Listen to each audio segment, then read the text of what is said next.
अस्सलाम वालेकुम। आज हमारा लेसन है ईटी। अगर हम ई प्लस टी को कंबाइन करें तो इट बनता है, इट। और अगर उसके स्टार्ट पे हम वर्ड्स लगा दें तो डिफरेंट वोकेबलरी बनती है, डिफरेंट इंग्लिश के वर्ड्स बनते हैं। कैसे? M M E T, met मतलब मिलना। वी ई टी, वेट मतलब जानवरों का doctor. P E T, pet, pet animal, जानवर, पेट जानवर।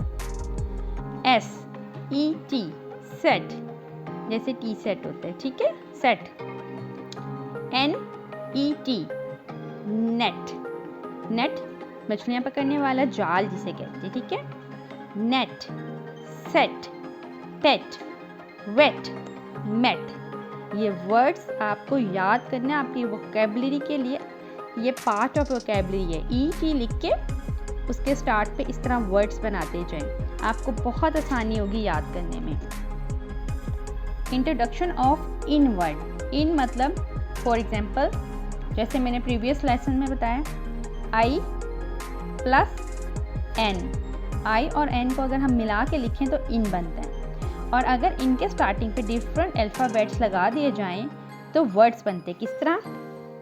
बी, स्टार्ट पे बी लगाया जाए तो बिन, डस्टबिन, ठीक है। P, P I N, pin.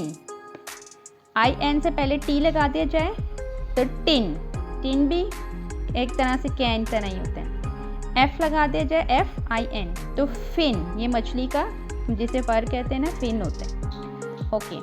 W I N, win मतलब जीतना, विन, डब्ल्यू आई एन।